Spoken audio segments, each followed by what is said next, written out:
السلام عليكم ورحمة الله وبركاته. ازيكم حبايبي؟ عاملين ايه؟ يا رب تكونوا بخير.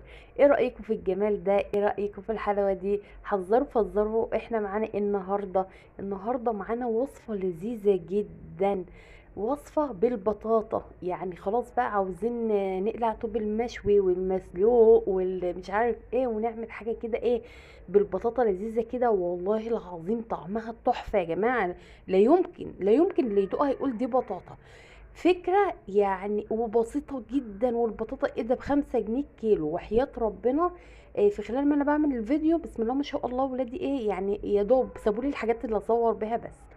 هنبدأ كده بسم الله على بركة الله. انا كنت جايبة كيلو بطاطا زي ما انت شايفة، مقشراها بقى كده وغسلاها ومخليها زي الفل. هناخدها بقى ايه نقطعها كده واحدة واحدة زي الشطار. هتقطعيها عشوائي، اي تقطيعة اي تقطيعة تعجبك. مش ملناش يعني تقطيعة معينة. وبعد كده هناخدها بقى كده ايه كلها بعد ما تتقطع ونسلقها. هنسلقها سلقة ايه حلوة كده علشان نعمل بقى الوصفة بقى اللي انا بقولك عليها ديت. بصراحة تغيير وتغيير جه في محله. حلوة يا جماعة، تحفة جدا جدا وتعجب أطفالك. وبعدين البطاطا لها فوائد كتير. دي بتحسن الهضم، وكمان اللي عندهم أنيميا، وبتمنع الإمساك. لا فيها فوائد كتير. وبعدين من النشويات اللذيذة. أنا دلوقتي أخدت البطاطا بعد ما قطعتها وحطيتها في الحلة وحطيت عليها لتر مية وحطيت عليها كوباية سكر كبيرة. بقى ما تنسيش البطاطا بتبقى ايه ساعات مسكره. تمام. انا بعد ما خدتها ورحت على النار كده وسلقتها السلقه الحلوه دي. بصي اهي مسلوقه سلقه جميله، ولا هي مهريه ولا هي ايه مش مستويه اهي. تمام. بعد كده هنعمل ايه؟ هنسيبها بقى تبرد كده 10 دقايق، وبعد كده نقوم جايبين الخلاط القمر بتاعنا ونبدأ نحط فيه ايه. ما تحطهاش وهي سخنة ونازلة من على النار، لان ساعات في شفشق خلاط بيبقى ضعيف بيقوم ايه يا حبيبتي يفرقع، واحنا مش عاوزين خساير.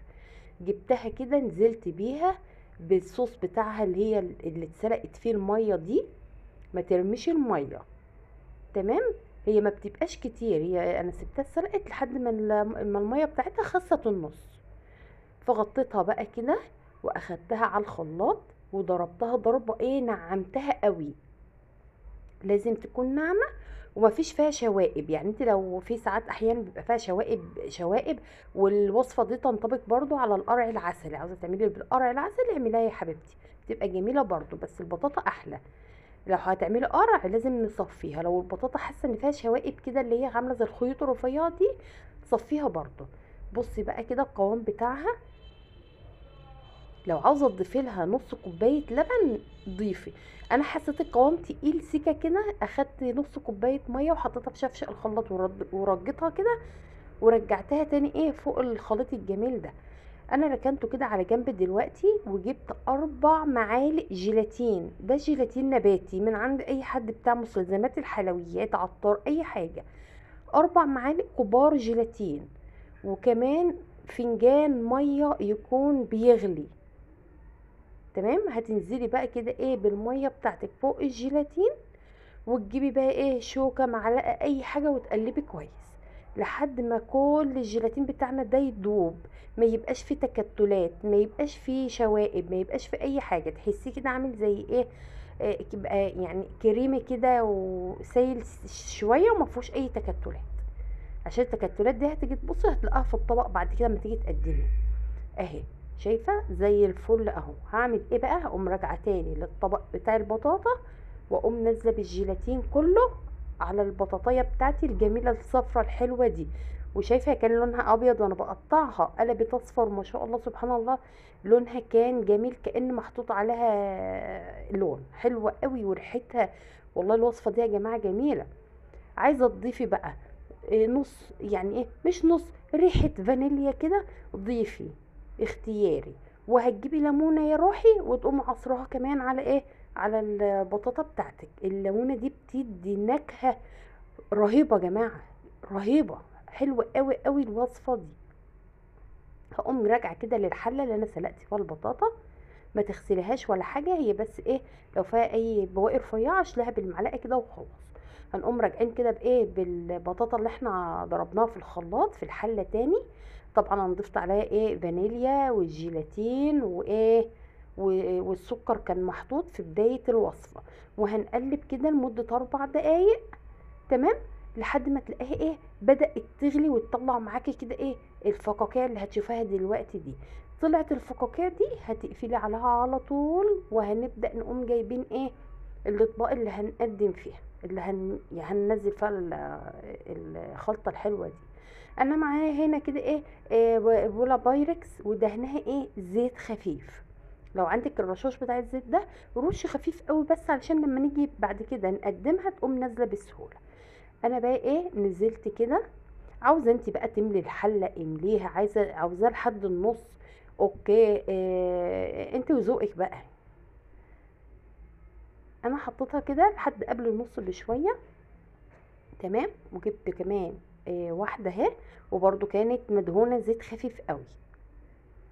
ونزلت بالبطاطا. تمام كده. هنركنها في جنب. عاوزه بقى تحطي في بولات، عايزه تحطي في اطباق، عايزه تحطي في كاسات، عايزه تحطي في اي حاجه اللي انت عايزاه. انا بس حطيت في البولات الكبيره ديت علشان هرجع اقلبها في طبق. كان عندي كده ايه بولات صغيره اللي هي بتاعه الكنافه ورمضان والحاجات دي، انتوا عارفين الاطفال يعني ايه بتحب الكلام ده. انا ما عنديش اطفال. اصل ولادي يسمعوني يزعلهم. ولادي شباب يعني الحمد لله.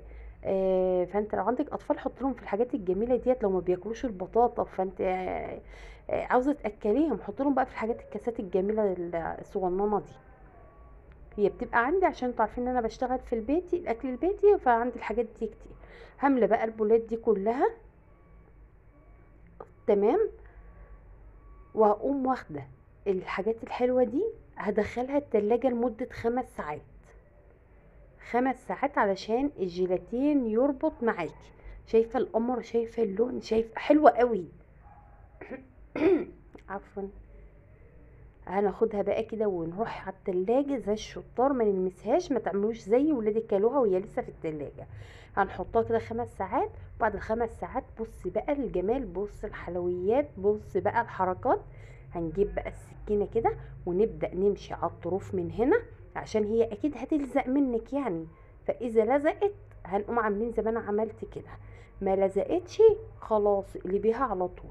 ولو حسيت ان هي لازقه جامد قوي خديها كده على ايه صينيه فيها شويه ميه، وحط فيها الطبق ثانيه واحده بس يشم ايه الميه اللي بتغلي دي، وهتتقلب معاكي زي ما انا عملت كده. ماشي. طبعا الورده ديت إيه هتقول لربنا كل انا اخدت منها شويه ورده عشان ازين بيهم، ما كانش عندي حاجه ازين. ما وقفتش قطعت الورد اللي في الفازه وزينت بيها. هتشوفي دلوقتي انا هعمل ايه. بصي انا سبتها كده ثواني لحد ما نزلت. الله الله على الجمال، شوفي الحلوه دي. حلوه عامله شكل عباد الشمس في الطبق ده يعني. واللون كده لا لا لا. وتقدري بقى تزيني بقى، عايزه تحطي عليها كريم شانتيه حطي، عايزه تحطي عسل سيور كده رفناه حطي. شايفه متماسكه ازاي؟ متماسكه جدا. وكمان هقلب لك كاس اهو. هقلب لك كاس هنا اهو دلوقتي على الجنب كده اهو. شوفي ولا وقعت ولا اتحركت من مكانها، جميله قوي. وشكلها شياكه كده يعني حتى. وكمان ايه مش عارفه بقى هي فكره جديده ولا انتوا شفتوا حد عامل كده. انا شفتهم قبل كده عملوها بالكاسترد تقريبا، او كريم كراميل. بصوا بقى الفازه بتاعتي اخدت منها ورديه كده، وقمت ايه حطاها على الوش. يا سلام. انا بقولك لو انت عندك اي حاجه زيني بيها. انا ما كانش عندي حاجه بقى اسكت اقدمها لكم قرعه، لا يمكن. قطعت الورد. هركبه تاني وانضفه زي الفل لانها جديده. بصي بقى شكلها عامل ازاي. شايفه الجمال، شايفه الحلويات. يا رب تكون الفكره عجبتكم. ما تنسوش اللايك والاشتراك عشان يوصلك كل جديد. السلام عليكم ورحمه الله وبركاته.